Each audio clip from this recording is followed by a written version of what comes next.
अब शौक में वो उल्टी सीधी बातें कह सकते हैं, गाली भी दे सकते हैं, कोई बात नहीं, बुरा मत मानना, उनको टाइम देना, 2 महीने 4 महीने 6 महीने का टाइम दो। उसके हमारे माँ बाप क्या हमारे दोस्त होते हैं, हमारे शुभचिंतक होते हैं, या हमारे दुश्मन होते हैं, अपनी विचार अपनी सोच को हमारे ऊपर थोपते हैं।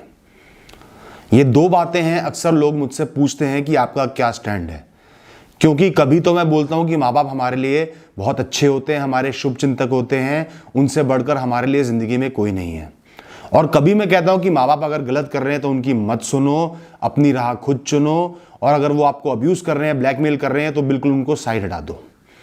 ये 2 बिल्कुल अलग तरीके की बातें मैं करता हूं। तो लोग कहते हैं कि आप एक स्टैंड रखो। इसका जवाब मैं आज आपको दूंगा कि मैं एक स्टैंड क्यों नहीं रख सकता। पहली बात तो मैं क्यों कहता हूं कि माँ बाप हमारे लिए स्पेशल होते हैं। दोस्तों, जिस दिन से आप पैदा होते हो ना, आपको प्यार करने वाले, आपकी केयर करने वाले, आपके बारे में सोचने वाले, अपने से ऊपर आपको रखने वाले 2 ही लोग होते हैं, वो हैं आपके माँ बाप। वो आपको पढ़ाते हैं, लिखाते हैं, आपकी इच्छाएं पूरी करते हैं, तो जायज सी बात है उनका स्थान और लोगों से लाइफ में ऊपर होना चाहिए। वो आपके शुभचिंतक हैं, आपको प्यार करते हैं। तो मैं हमेशा लोगों को कहता हूं कि अपने माँ बाप की इज्जत करो, उनको प्यार करो, हमेशा उनके साथ खड़े रहो। बुढ़ापे में, अच्छे बुरे वक्त में आप हमेशा उनके साथ खड़े होने चाहिए, अनकंडीशनली। और दूसरी बात मैं ये कहता हूं कि कभी भी आपको किसी का सपोर्ट चाहिए, एडवाइस चाहिए, तो सबसे पहले अपने माँ बाप के पास जाओ। और जो भी वो बात कहते हैं ना, गौर से सुनना जरूर। उनकी एडवाइस को मानना मत मानना, लेकिन उनकी बातों को सुनना जरूर। कभी आप जीवन में परेशान हो, कोई फेलियर हो गया, कोई बहुत बड़ी परेशानी आ गई, तो सिर्फ अपने माँ बाप का ध्यान करना। 2 लोग जो आपको हमेशा प्यार करते रहेंगे, और आपकी परेशानी कम लगने लगेगी, लाइफ अच्छी लगने लगेगी। अब बात करूंगा दूसरे एस्पेक्ट की।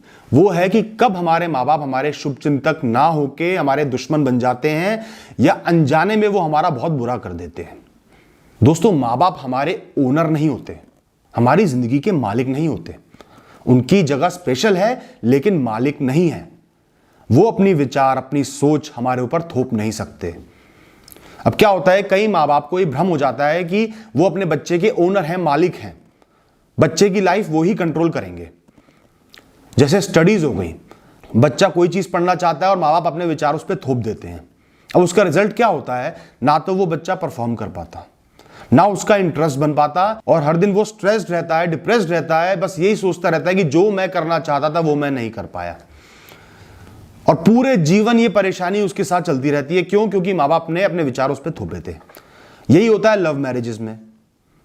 2 लोग एक दूसरे को सच्चा प्यार करते हैं, सालों का रिश्ता है, कमिटमेंट है, एक दूसरे के बिना नहीं रह सकते, खाली सोसाइटी से डर के या दकियानूसी विचारधारा के चलते माँ बाप अपने बच्चे की जिंदगी बर्बाद कर देते हैं। कई बच्चे सुसाइड कर लेते हैं, कई बच्चे कॉम्प्रोमाइज कर लेते हैं, और पूरी जिंदगी परेशान रहते हैं। ना तो जिससे शादी करते हैं वो खुश रह पाता है, ना तो बच्चे खुश रह पाते हैं, पूरा जीवन बर्बाद हो जाता है। एक इंसान की पूरी लाइफ सिर्फ एक विचारधारा की वजह से वेस्ट हो गई। तो आप माँ बाप के स्लेव नहीं हो, वो आपके शुभचिंतक हैं। डिफरेंस यही आता है। तो दोस्तों, अगर आपके माँ बाप आप पे नाजायज बात थोप रहे हैं और आपको रियलाइज हो रहा है कि इससे आपकी पूरी जिंदगी पे असर पड़ जाएगा, उनको रियलाइज नहीं हो रहा, वो कह रहे हैं 4 दिन में प्यार को भूल जाएगा, 4 दिन में करियर में मन लग जाएगा, लेकिन उनको ये नहीं पता कि बच्चा पूरी लाइफ स्ट्रगल करेगा, वो इतने मैच्योर नहीं है, तो आपको उनके अगेंस्ट जाना चाहिए। जब भी कोई ऐसी स्थिति आके आपके सामने खड़ी हो जाए जहां पे एक साइड पे माँ बाप खड़े हैं, एक साइड पे दूसरा ऑप्शन है, तो आप ये देखना कि आपकी पूरी जिंदगी उस ऑप्शन से अफेक्ट हो रही है क्या। अगर हो रही है तो माँ बाप के अगेंस्ट चले जाना। आपने सिर्फ ये देखना कि मैं सही रास्ते पे चल रहा हूं, कोई क्रिमिनल एक्टिविटी तो नहीं कर रहा, लोगों को परेशान तो नहीं कर रहा, किसी का जीवन खराब तो नहीं कर रहा।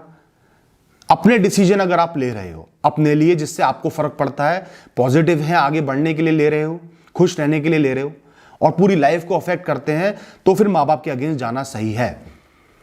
कई बार तो माँ बाप इतने नेगेटिव हो जाते हैं कि ब्लैकमेलिंग करने लगते हैं, हमारी लाश पर से तुम्हें गुजरना पड़ेगा, हम सुसाइड कर लेंगे, तुम्हें ही मार देंगे जान से, या जिससे तुम प्यार करते हो उसे जान से मार देंगे, ये करियर चूज किया तो हम पैसा नहीं देंगे, तुम्हें भीख मांगनी पड़ेगी, घर से निकाल देंगे।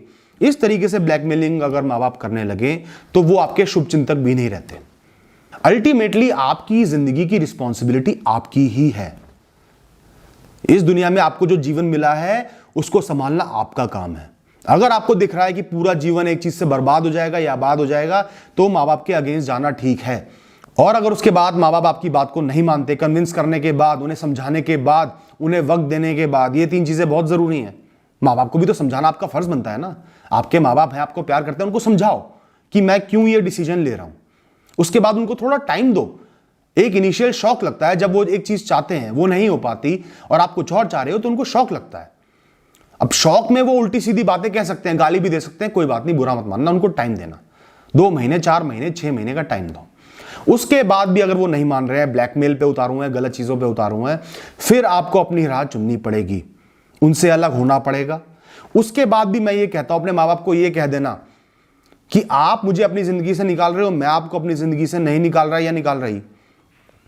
मैं आपके लिए हमेशा खड़ा रहूंगा। आपको कभी भी प्रॉब्लम हो, मुसीबत हो, मुझे बुला लेना, मैं एक आवाज में आ जाऊंगा, ये कह के जाना। लेकिन अपनी जिंदगी बर्बाद मत करना, क्योंकि कई बच्चे अपनी जिंदगी बर्बाद कर लेते हैं और पूरी जिंदगी, एक एक दिन उनका नेगेटिविटी में रोते हुए बीतता है। ऐसा प्लीज ना करें। तो अल्टीमेटली बात यही आती है, माँ बाप हमारे बहुत कुछ हैं लेकिन सब कुछ नहीं है। हमारे शुभ चिंतक हैं लेकिन हमारे भगवान नहीं हैं। हम उनके स्लेव नहीं हैं। उनका साथ निभाना हमारा फर्ज है, तो हमारा साथ निभाना भी उनका फर्ज है। मुझे लगता है कि मैंने सिंपल शब्दों में इस बात को क्लियरली समझा दिया है। जब भी 2 रास्ते निकल रहे हो और आपको समझ में नहीं आ रहा किस रास्ते पे चलूं, तो ये देखना कि आप सही राह पे चल रहे हो। ऐसी राह जिससे किसी को नुकसान ना हो, आपकी जिंदगी अच्छी बीते। अगर उस पर चल रहे हो तो फिर कोई बात नहीं, उस पर चलते रहना, चाहे माँ बाप भी अगेंस्ट हो जाएं। ऑल द बेस्ट दोस्तों।